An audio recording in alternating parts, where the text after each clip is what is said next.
palavra como é pregada lá em nós. Queridos irmãos, a palavra de hoje está escrito em Gálatas capítulo 5, versículo 2 ao 6.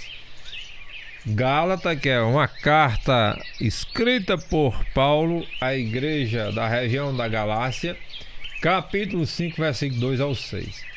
Paulo diz assim, preste atenção, eu, Paulo, afirmo que se vocês deixarem que os circuncidem, então Cristo não tem nenhum valor para vocês.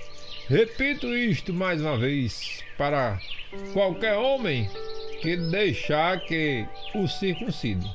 Esse homem é obrigado a obedecer a toda a lei. Vocês que querem que Deus os aceite porque obedecem à lei, estão separados de Cristo e não têm a graça de Deus.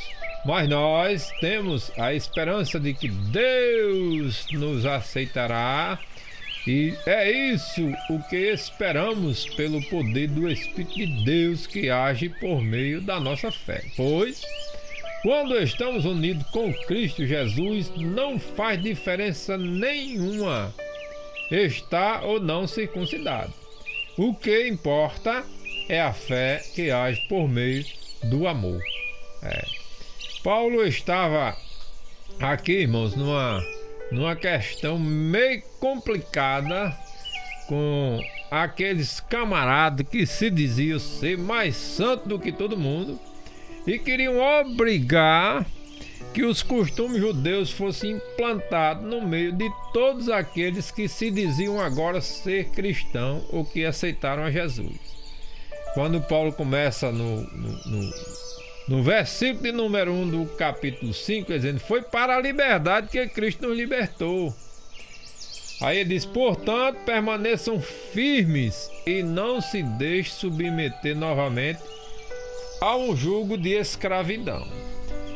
Quando Paulo fala de jugo, ele está falando de uma carga, às vezes pesada, ou de uma canga de boi, para a gente entender melhor, né? Uma canga de boi, né?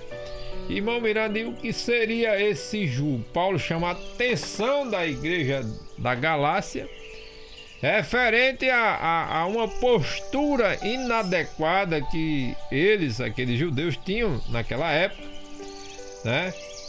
E aí a gente vai analisar este texto, primeiramente entendendo o que significa esse jugo, que comparação é desse jugo que Paulo falou, que foi para a liberdade que Cristo nos libertou, e também o que quer dizer a frase jugo de escravidão. Primeiro a gente precisa entender o que era esse jugo. Esse jugo, irmãos, era uma peça, como eu já disse, que aqui no interior do Nordeste a gente chama de canga do boi, né?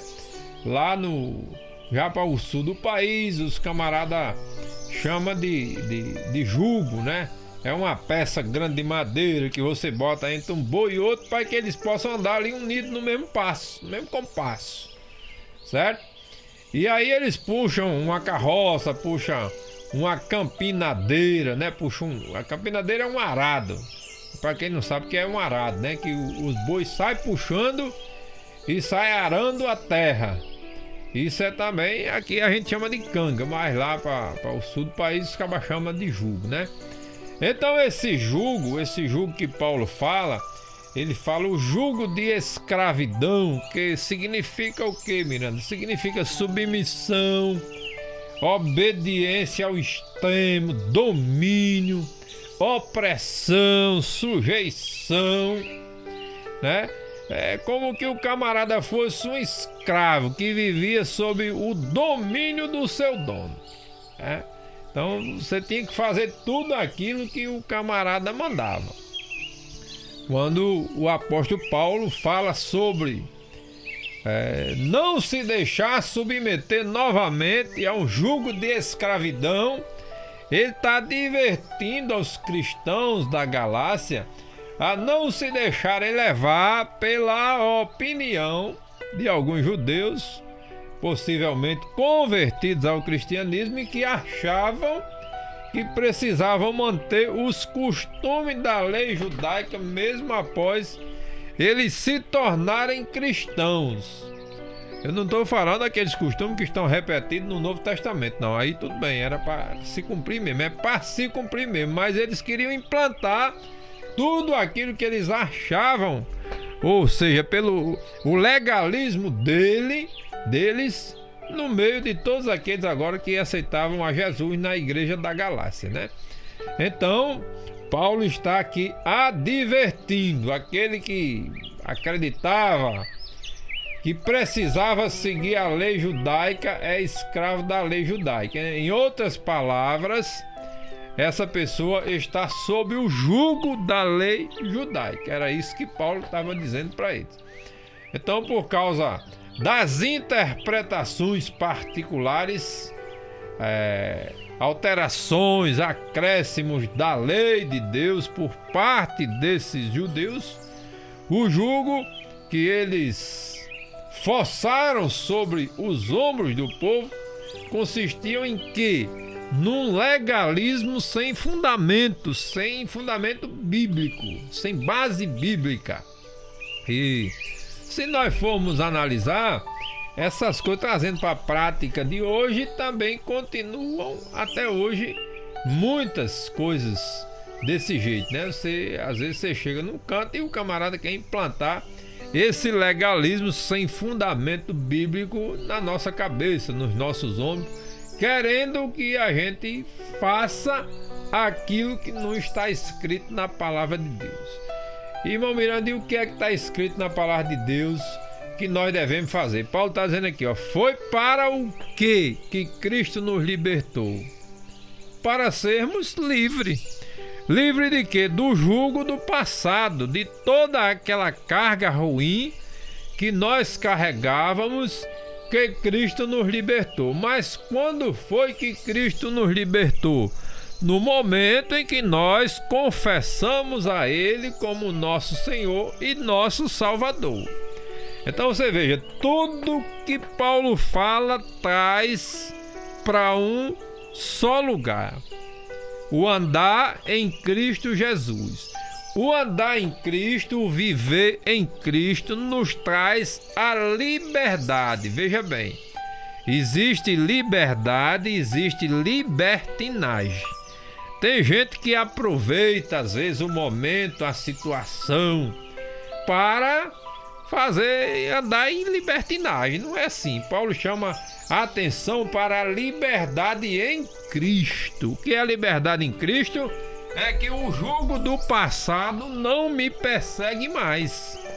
Eu não trago mais comigo o jugo do passado. O passado ficou para trás. As coisas velhas já passaram, tudo se fez novo. Ele vai fazer esse comentário trazendo para a nossa vida atual em Cristo Jesus. Ele está dizendo, o importante é viver em Cristo, é andar em Cristo, é estar em Cristo.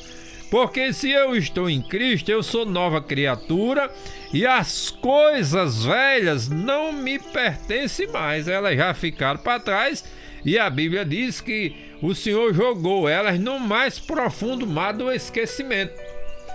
Isso não significa que eu agora tenha amnésia e não vou lembrar de algumas coisas que aconteceram no passado. Não, não é bem isso. Ele está dizendo que jogou no mais profundo mar do esquecimento e que eu sou nova criatura para viver uma nova vida com Cristo e não me enganchar mais com as coisas do passado. O passado passou, ficou para trás. Eu lembro alguma coisa? Claro que eu lembro.